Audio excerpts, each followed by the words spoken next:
why the sun and the moon look like they're the same size in the sky. I know. Go ahead. Because the sun is like, I might mess up the numbers, but I want to say 400 times Perfect number. like bigger than the moon, and the moon, I mean, like, so the sun's 400 times bigger than the moon and also 400 times further away. Exactly. Yes! And 400 times is really close to it, something like 384. So you're hidden.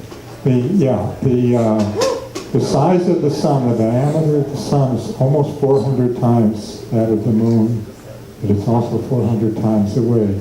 And that's the only reason we have solar and lunar eclipses. So what does that create?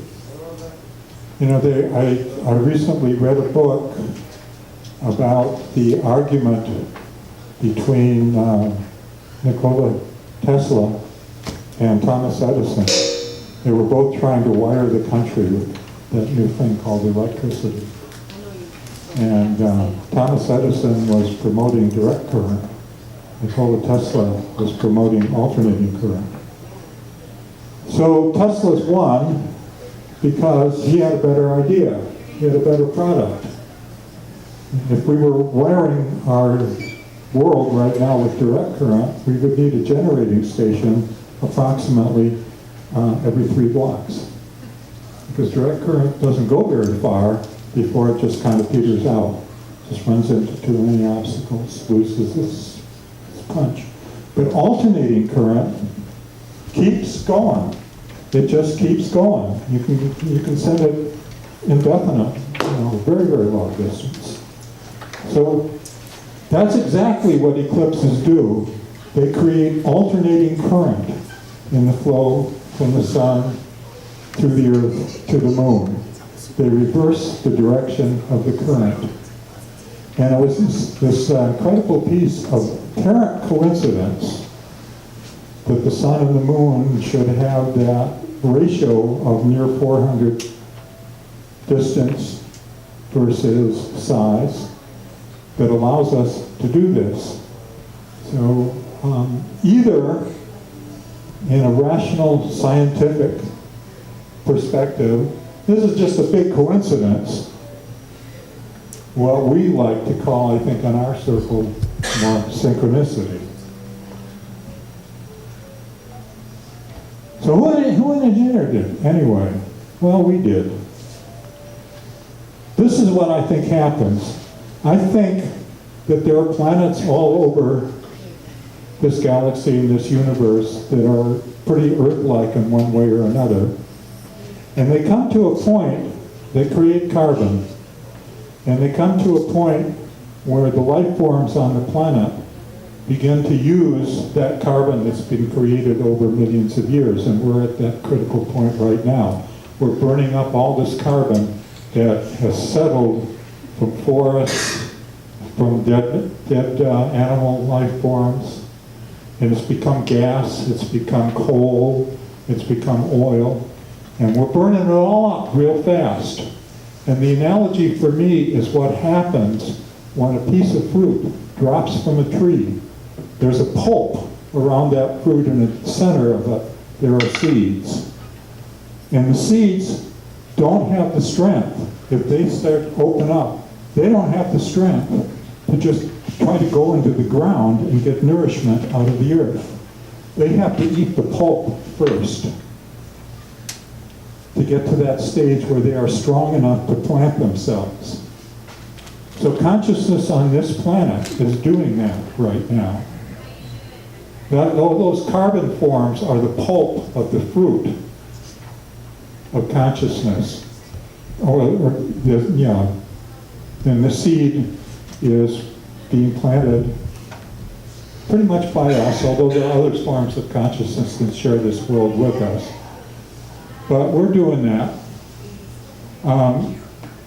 So that's kind of, in general, just a general idea of what I think eclipses are about. Now, when you have a lunar eclipse, the past disappears temporarily, it's suspended. And the moon is a big psychic vacuum cleaner. It collects all of the karmas of the past. It collects all of the unfinished acts that we have tried to accomplish in our lives. And every time the moon comes to the same point in the sky, when you got frustrated by something or did it wrong or didn't get it done, blew it off, whatever it was, fucked up in one way or another, the moon will say to you, when it's back at the same point in the sky, you want to try it again? You want to get it right this time? Giving you another opportunity. It's going to bug you if you don't get it done. That's that karma. That's that place inside you that's all locked up, that's keeping you from really enjoying your life. And it would be painful to open it up, but if you do open it up, then the energy will start to flow again. So that's what the moon does. Now when the moon is eclipsed, then all of that, you get a chance to be suspended from that process of immediate reaction and step aside and look at what the issues are. Then when the sun is eclipsed, the future disappears. The moon is the past, the sun is the future. The sun is the will that creates things. When the sun is eclipsed, then we sit there and we say, all the momentum that we have, that we think was our future, that's all suspended now. Just like the past was suspended, now the future is suspended. And we can change it. We can go in a different direction. It's like a railroad switching yard. The locomotive gets on to that trestle, comes from a certain direction, but it ain't necessarily going to leave in the same direction. It could leave, it could come back 180 degrees, it could go at 90 degrees, it could go a multitude of directions. So we have this, when there's a total eclipse, it's even stronger. Now we're having this total eclipse at the end of the sign of Leo. Leo is the sign of the sun. So we're really looking at what direction our world is going in, what we are creating, what our future is going to be. Leo at its best is that sun shining out with generosity, with warmth, giving its gifts to life. But at its worst, it's blistering. It's overbearing. And when we look around our world, we see some of our leaders now are really just, what should I call them? They are the worst of Leo. They are the dark side of Leo. They are concerned only with themselves and with their egos, with trying to prove how macho they are. Well, this eclipse is falling right on the ascendant line and the Mars line. It's falling right on Mars and the ascendant of our president, of our loudmouth president. All right? Who knows what he's going to do? The eclipse is on the 21st. The big issue in the world right now is North Korea, who has a big mouth of its own, right? Another one who's about the same caliber as our president.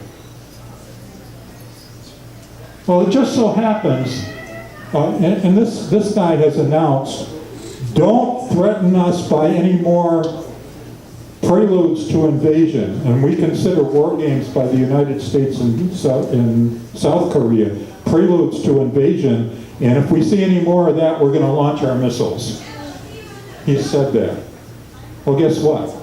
On the 21st, on the day of the eclipse, the United States and South Korea are conducting war games.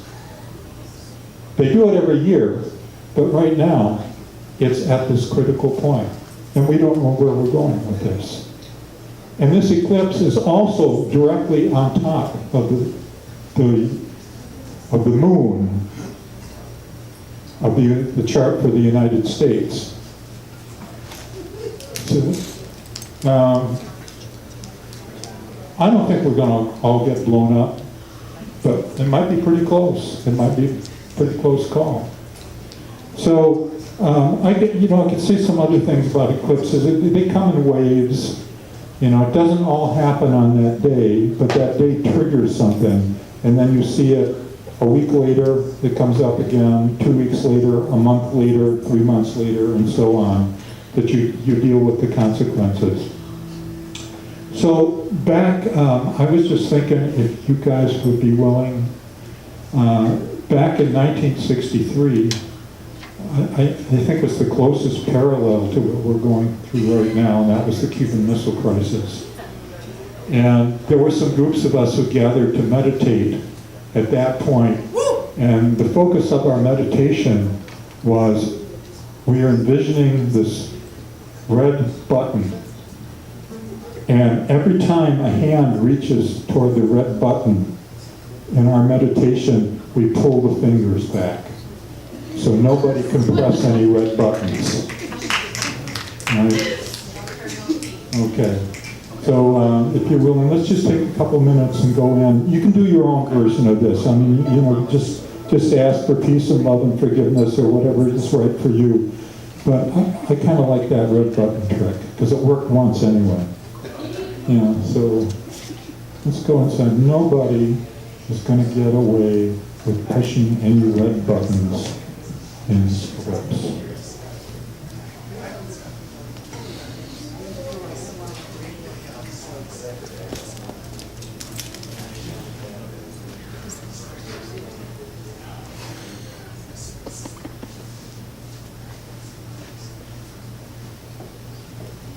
Okay, thank you so much.